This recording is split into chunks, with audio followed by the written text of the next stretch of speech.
Telugu YouTube ఛానల్లో మీ వ్యాపార ప్రకటనల కోసం 9154949554కి కాల్ చేయండి. నమస్తే, వెల్కమ్ టు కేటీవీ తెలుగు. నేను వసంత్.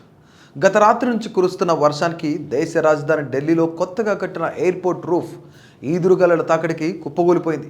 కేవలం 3 నెలల ముందు కట్టిన ఈ ఎయిర్పోర్ట్ కూలడం దేశవ్యాప్తంగా చర్చనీయాంశంగా మారింది. ఈ సంఘటనలో ఒకరు మృతి చెందగా 6 గాయపడ్డారు. ఇద్దరి పరిస్థితి విషమంగా ఉందని సమాచారం. ఇదిలా ఉంటే మరొక 2 సంఘటనల గురించి దేశవ్యాప్తంగా పెద్ద దుమారమే లేచింది. దాదాపు 500 సంవత్సరాల ప్రతి భారతీయుడు కల అయోధ్య రామమందిరం. రామమందిర నిర్మాణం ప్రస్తుత కేంద్ర ప్రభుత్వంతోనే సాధ్యమవుతుందని అటు బీజేపీ నాయకులు, ఇటు హిందూ సంఘాలు, బీజేపీకి సన్నిహితంగా ఉండే కొన్ని ప్రజా సంఘాలు కూడా ఓదరగొట్టాయి. అయోధ్య రామమందిరం నిర్మాణం జరిగి 6 నెలలు కాకముందే ప్రస్తుతం అయోధ్యలో రామమందిరం పరిస్థితి ఎలా ఉందంటే, వానొస్తే వలవల, గాలొస్తే గలగల. ఇది నేను చెప్తున్న మాట కాదు, ఒక్క వానకే కురుస్తుంది.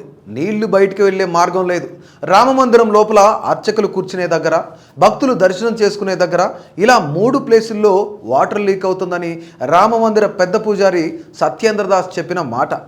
ఇక ఇదిలా ఉంటే ఎన్నికలకు ముందు రామమందిరాన్ని ప్రారంభించాలని, దానిపైన వచ్చే పాజిటివ్ ఏదైతే ఉందో దానికోసమే ఈ హడావుడి చేస్తున్నారని అప్పట్లో ప్రతిపక్ష పార్టీలు, హిందూ మతానికి సంబంధించిన పీఠాధిపతులు, స్వామీజీలు గొడవ కూడా చేశారు. వాటన్నిటినీ ఖాతరు చేయకుండా రామమందిరాన్ని ప్రారంభించారు. వానాకాలం రాకముందే ఇలాంటి పరిస్థితులుంటే రానున్న కాలంలో అయోధ్య రామయ్య పరిస్థితి ఏంటి అని ప్రతి ఒక్కరూ అనుకుంటున్నారు. ఇక ఇదిలా ఉంటే అయోధ్యలో ఎక్కడ చూసినా ఇదే పరిస్థితి. రోడ్లు ఎక్కడ పడితే అక్కడ గుంతలమయం. రైల్వే స్టేషన్ కూడా కూలిపోయింది.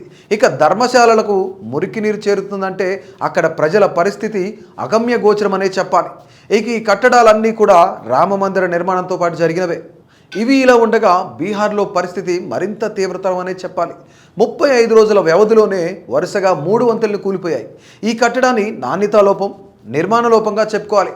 ముఖ్యంగా మనం గమనించాల్సింది ఇక్కడ కూలిన కట్టడాలన్నీ ప్రస్తుత కేంద్ర ప్రభుత్వ హయాంలో జరిగినవే.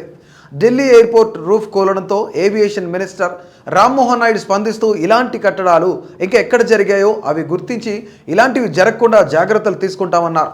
కానీ ఇక్కడ అయోధ్య ఇష్యూకు సంబంధించి ఎవరు ఇనిషియేటివ్ తీసుకోకపోగా దాన్ని సైడ్ ట్రాక్ పట్టించే ప్రయత్నం కూడా చేస్తున్నారు.